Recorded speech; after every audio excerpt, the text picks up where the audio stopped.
Friends, మరో కొత్త రెసిపీతో మీ ముందుకు వచ్చేసాను. గులాబ్ పూలు ఎలా చేయాలో చూద్దాం.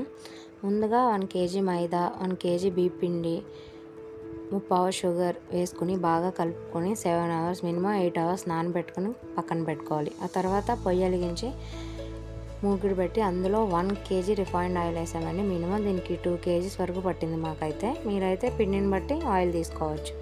అవి బాగా కాగాలి. ఇది గులాబ్ పూలు స్టిక్ అండి. ఇది ఇలాగే వేడి ఆయిల్ కాగేంత వరకు అది అలాగే పెట్టుకోవాలి. ఎందుకంటే అప్పుడు బాగా పిండి దానికి అతుక్కోవడం వల్ల గులాబ్ పూ అనేది అందంగా వస్తుంది. ఇప్పుడు చూడండి, పిండిలో అలా ముంచి ఆయిల్ అలా ముంచగానే ఇలా అది బాగా వేగేంత వరకు ఉంచాలండి. అది వేగిన తర్వాతే దానికి పట్టుకున్న పిండి గులాబ్ పూలాగా అందంగా వస్తుంది.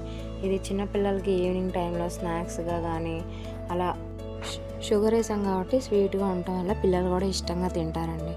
సో ఇలా ఇంట్లో చేసుకుని పిల్లలకు కూడా పెట్టుకుంటే బాగుంటుంది. చూడండి, ఇప్పుడు ఇలా వేగిన తర్వాత ఎలా వచ్చేసిందో అదే ఆటోమేటిక్గా అలా వేగేంత వరకు ఆయిల్లో ఉంచుకోవాలి.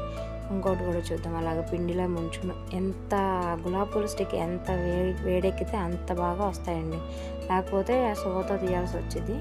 చూడండి, తీయడానికి ఇలాగ స్టార్టింగ్ మెత్తగా ఉన్నట్టుంది, కానీ తర్వాత అవే గట్టిపడిపోతాయండి. ఇలా చూడండి, ఇలా ఇడితే ఎలా ఎంత గట్టిగా వస్తున్నాయో. అంతే ఈజీగా చేసుకునే గులాబ్ పూలు రెడీ. మీ ఊర్లో ఏమంటారో కామెంట్ చేయండి. Thank you for watching. Please subscribe.